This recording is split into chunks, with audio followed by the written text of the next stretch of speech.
and his evolving role in Kenya's political landscape.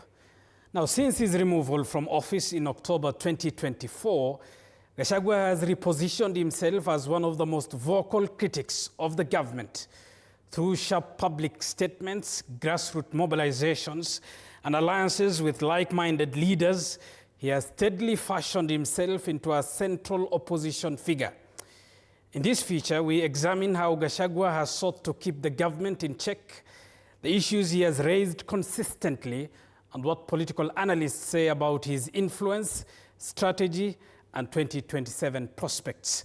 Our reporter Mike Kagwongo now takes us through that story.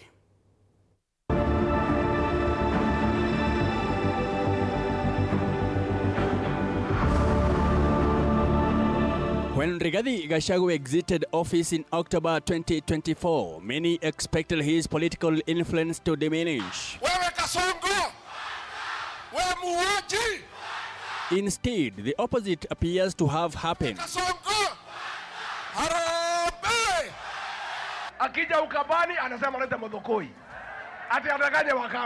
Freed from the constraints of government, the former deputy president has reinvented himself as a fierce opposition voice, positioning accountability, public finance management, and regional equity at the center of his political messaging.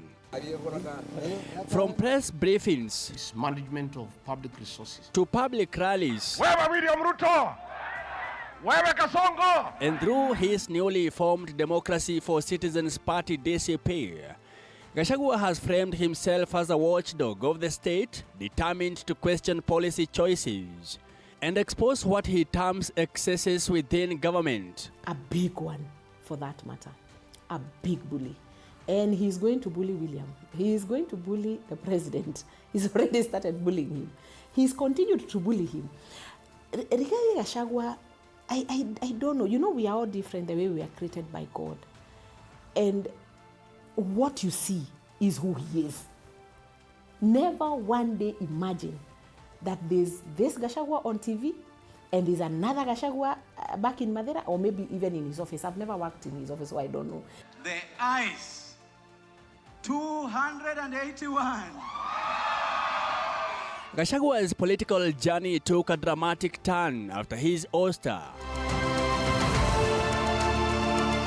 Once a key insider at the heart of government, wajumbe wote katika Kenya Kwanza wako nyuma ya rais kwa mambo ya finance bill.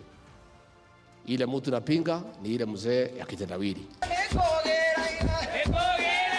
He now operates from the outside, using his experience to interrogate decisions he once helped shape. I persuaded many people, over 4 million people, to elect William Ruto. I take the blame, and many times I've apologized to the people of Kenya. In 2025, his rhetoric largely centered on fiscal discipline. He repeatedly accused the government of mismanaging public funds, questioning the sustainability of large-scale projects and the growing burden on taxpayers. If you want to know whether there is economic growth in Kenya or economic decline, talk to the diaspora people, they'll tell you. They only need to know how much they are spending as opposed to how much they were spending 3 years ago. And then they know that the economy is on decline. So we have a challenge as a country to get our country back on economic recovery and to restore our civil liberties. Political analysts argue that this transition from power broker to critic has given Gashagua credibility among sections of the public, who believe insider knowledge strengthens his claims. The one thing that has been following Gashagua negatively has been this tribal thing. It featured in his impeachment perhaps more than anything. It actually overshadowed any other accusation during the impeachment. After that, it has continued to haunt him. By launching this party and being the owner of the party, he has helped confirm that to many people, sadly. And therefore, if he had thought harder, he would not have been associated with the party as directly. At the core of Gashagua's 2025 political campaign is public finance accountability. He has raised concerns over budgetary allocations, debt levels, and what he describes as weak oversight in the implementation of government programs. Sasa kufika pale kuliko aweke watu pesa kwa mfuko. Ile kidogo ilikuwa kwa mfuko ametoa, ameweka kodi. Watu wamekwama. Hii bodaboda akiingia pikipiki moja ilikuwa 1,120. Imeongezeka sasa mpaka shilingi 2,200. Hao mama mboga aliwaambia itakuwa serikali yao. Watoto yao ya university wako nyumbani.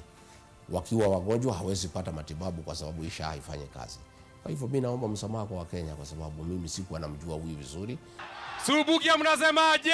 In several addresses, he has called for Parliament, independent institutions and the public to demand transparency in how national resources are spent. During the finance bill of 2024, I did caution President William Ruto and the cabinet that it will bring problems because I listened to the people of Kenya. When a member of parliament from Rift Valley says that even if the votes are not enough, they will know how to manufacture them. When another leader from Rift Valley say they can rule for 24 years. These are the things that have put the people of Kenya on notice, and people are speaking.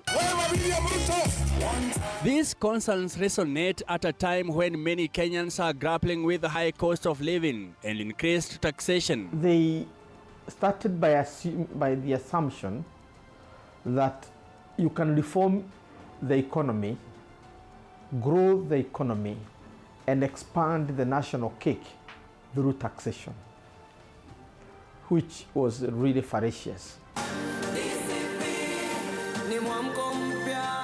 Another defining moment in Gashagua's 2025 journey has been the formation of his political party, the Democracy for Citizens Party.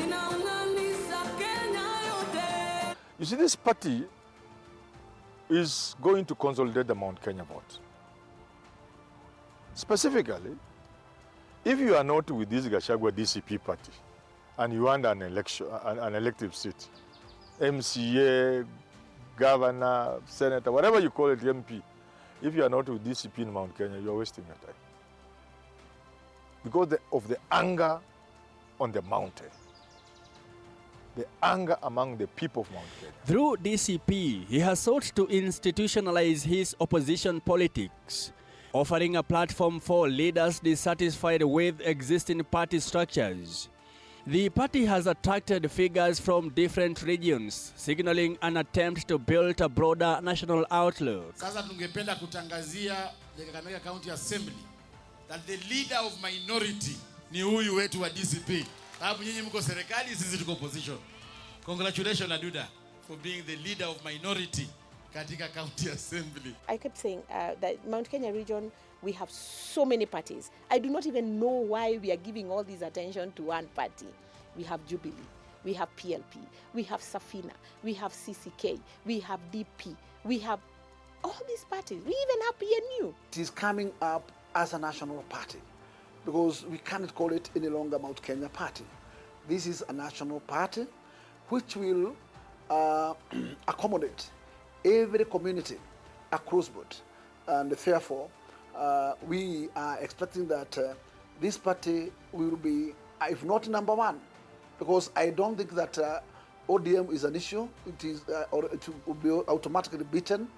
UDA will be swallowed automatically, and therefore I'm betting that this will be a party to watch. Gashagua has also been seen sharing platforms with other opposition leaders, a move analysts says reflects an effort to consolidate dissenting voices into a coherent political force. Kalonzo is first among equals in terms of many things, years of experience, been in many things, minister, vice president, in terms of age. In terms of what you can see as deserving, or even entitlement, look, he has deputized Raila for 3 consecutive elections. Sikiza, kwa roho safi, Wakenya nasema Raila Odinga tosha mara ya tatu. 2013, 17, 20, even 22, he didn't even deputize. It would be unfair, as it were, for anybody to come and bypass Kalonzo. The Mount Kenya people are looking for their own leader. a person who will bear their pain, who will understand their anguish, and who would voice their grievances. And I think they are not going to find that in Kindiki, given his friendship and where he's coming from. Rigathi Gachagua is very, very vicious when it comes to this kind of engagement. I say that as someone who has contested against him in Madeira back in 2017. While Gashagua draws significant support from the Mount Kenya region, his 2025 messaging has increasingly adopted a national tone. He has spoken about regional equity, arguing that development and opportunity should not be concentrated in a few areas. Tuko na ajenda kubwa sana ya kurekebisha uchumi wa Kenya. Lakini ndio hii uchumi turekebishe, lazima mtu aondoke kwanza, kwa sababu ndio umeharibu. Unasikia? Tuko na ajenda kubwa sana ya kulainisha mambo ya matibabu. Lakini ndio tulainishe matibabu, lazima mtu aondoke kwa sababu ndio ameharibu. Tuko na ajenda ya kuregesha heshima ya payslip. Wale watu wafanyikazi, public sector na private sector. This narrative appears designed to expand his appeal beyond traditional support bases. Sasa tumesikia William Ruto amesema akinunua ODM hataki Sifuna, atamfukuza. Edwin Sifuna, I want to tell you my brother, you are a good leader. Ukifukuzwa na William Ruto, you are welcome to DCP. Sifuna akuje asikuje? Sifuna is a great senator in Nairobi. And I have no problem with the DCP supporting Sifuna to be the senator of Nairobi. Gachagua. Analysts note that balancing strong regional backing with national ambitions remains one of his key political tests. But Gachagua would also like to be seen doing service not only to Kenya, but primarily to his people of Mount Kenya. And he would want to serve that constituency as his constituency. And it depends on how you want to gauge him. In 2025, Gashagua framed himself as a defender of constitutionalism and institutional independence. He criticized what he perceives as executive overreach, urging respect for the separation of powers and the rule of law. Siku tulipigwa airport, Murkomen ndiye alitoa pesa ya goods. I saw him yesterday. We cannot allow goonism in Kenya. Murkomen, it is during your reign as CS Interior that goons have become part and parcel of the National Police Service. You should be ashamed of yourself. Saa unavaa ya bei kali na viatu, lakini wewe ni ovyo. Through statements and public forums, he has encouraged civil society and the media to remain vigilant. Even if you want to run for a seat at the UDA, as long as you are working for a TV station, be neutral for now. When the time comes, resign, go and vie for the seat. The truth of the matter is that we were attacked by goons under police supervision and help. How do you report that police were separating gangs who were fighting? And you are there yourself, you are tear gas with us. This posture has reinforced his image as a counterbalance to state authority, even as government officials dismiss his claims as politically motivated. The reason why he appointed Gachagua as his deputy was not because he liked him, but because he was the best tool to get him elected. So particularly in Mount Kenya. Yes. He was the best, seller, marketer for William Ruto in the region. And that's how he was appointed. If you are familiar with the boardroom talks. I think that is why President Ruto decided to nominate him to be his running mate, because he found a man who was true to the cause, who was true who was true to Kenya as a country, who wanted to see a free Kenya, a Kenya where Kenyans would get empowered, financially and economically. In 2022, contrary to popular belief, William Ruto did not need anybody to bring him to the mountain. It didn't matter who William picked as a running mate in 2022, he would still have gotten the... Even if he had picked you? Yeah, he would still have garnered the Mount Kenya votes. He just needed to have one of us from the mountain. Supporters view Gashagua as bold, outspoken, and unafraid to challenge authority. They argue that his confrontational style is necessary in holding leaders accountable. Ground watu wamekasirika kwa hizi taxes ambazo zimewekwa. Hizi bills zinaletwa kwa bunge ambazo zinaongeza ushuru. Hizo zote raia wamekasirika na hiyo. Sasa naye Rigathi kufukuzwa pale, tunaona kama yeye mwenyewe ndiye alikuwa anaendesha serikali vizuri, tusifinywe. Kwa hivyo sasa watu wote wamefuata na wamechukua kama kiongozi wao. So there's no way you can talk about 2027 without factoring in Rigathi's input, because it's very huge. Without a doubt, 80% of Mount Kenya region is behind him. Yeah, they are behind him. Critics, however, question his consistency, pointing to his past role in government and accusing him of selective outrage.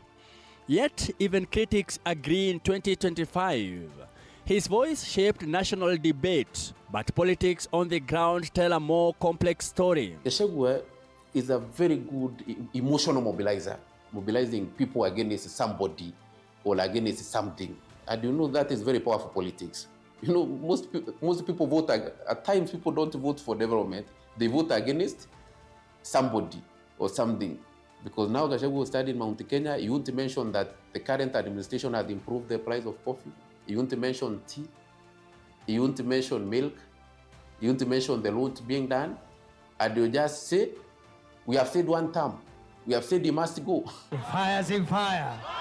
Ni noma si noma. Following the Mpere by-election victory, the ruling UDA party has recorded a notable resurgence across parts of the Mount Kenya region. The win has re-energized the party's grassroots machinery and softened public hostility that had emerged after the impeachment period. A section of leaders led by Public Service CS Geoffrey Roku alongside Embu Governor Cecilia Mparire are credited with steady reorganization, reconciliation forums, and renewed engagement with voters. Their efforts have helped stabilize the region at a time when some MPs previously faced open heckling at public events. If it means getting the Rakaniri count, Meru count, Embu count out of Mlima, that is what we are going to do. If we, the people of Mount Kenya East, when we have an opportunity to be heartbeat away to presidency, is when government is banned, then tutasema mchana peupe atutaki kuwa kwa hiyo mlima. The developments underline a shift in political balance, with Gashagua shaping debate nationally, even as UDA regroups and reasserts its footing in its traditional stronghold. Kama ni mimi nitatolewa, si mtu nitapeleka kama baisikeli ya kuibiwa. There is a fundamental question that has not been answered. Beyond rallies and statements, a key question continues to trail Rigathi Gachagua in 2025. Is he electorally viable? He can't run unless if the courts overturns his impeachment. But going by the jurisprudence that has been set by the same courts in our country, in the Sonko case, Waititu case, and the latest case of Bishop Kawira Mwangaza, he will stand impeached to the rest of his life. Until at the time when Kenyans, either by themselves or through their elected representatives, will decide to repeal our constitution, to put a timeline on how long one is not fit to hold a public office after being impeached. The truth of the matter, and we must say, I, Rigathi Gachagua, have confidence and faith in our judicial process. And the framers of the 2010 Constitution created 4 levels of judicial intervention. They now know that Gashagua is not joking, he's serious about one term, and that Gashagua himself may run. That is the scare. The scare is that Gashagua himself may run. Because there's no doubt, if Gashagua runs, unless Uhuru disturbs that equation, he will be number 1 and force a rerun. That's Ruto's nightmare. It's not about the strength of the opposition. Political observers say Gashagua remains a formidable mobilizer, particularly in the Mount Kenya region, where his name recognition and grassroots networks remain intact. As Nelson Mandela once told us, all politics is local. If you are not local in your politics, then you are totally irrelevant. These things are not unusual. Governments running into trouble like that immediately after election or a year, 2, 3 years after elections is not unusual, especially in Kenya. That's our politics. That's how it's done. And therefore, it was expected. I can even foresee, I can tell you, in 2035, 2036, there will be chaos. Whoever becomes president, there will be, kutakuwa na msukasuko wa siasa.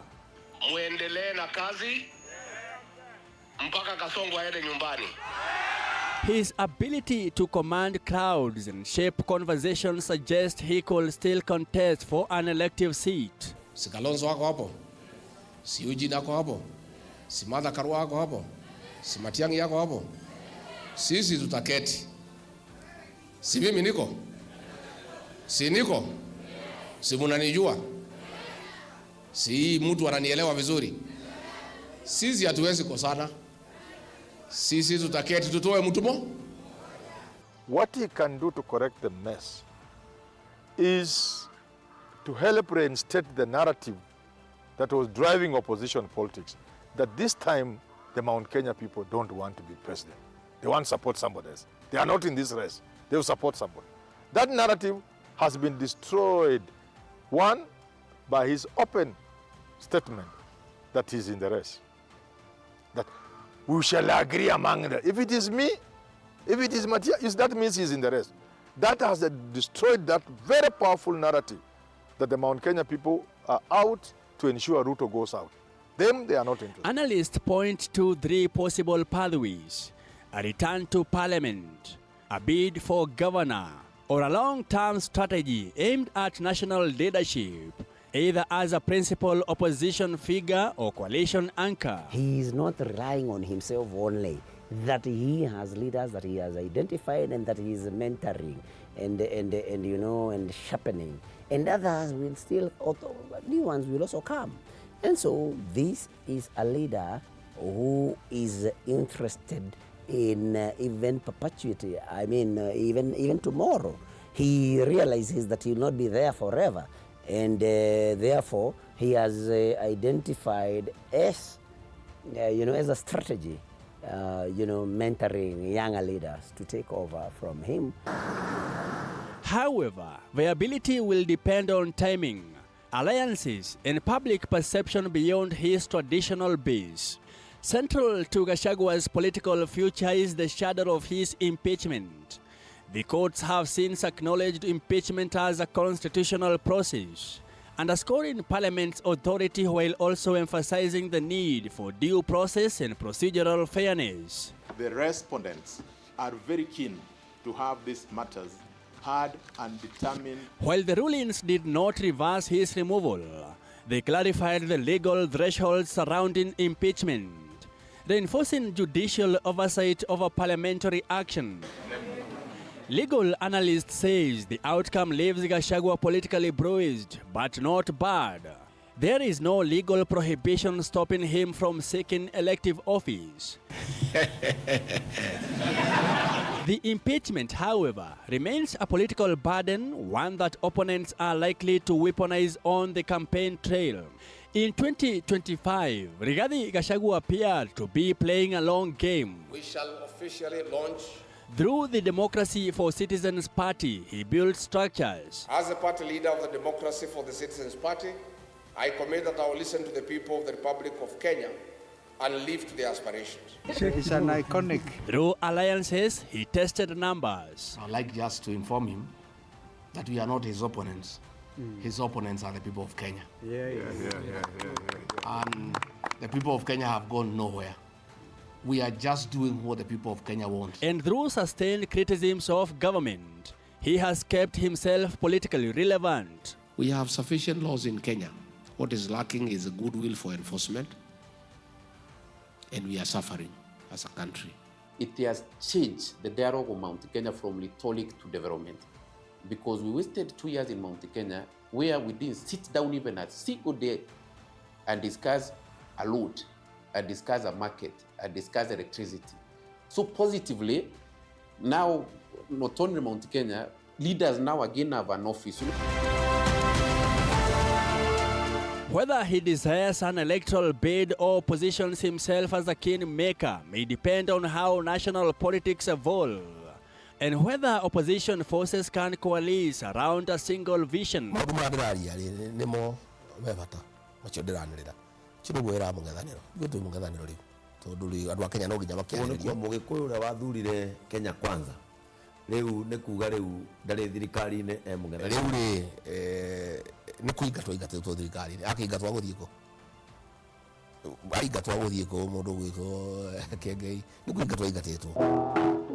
For now, his strategy is clear.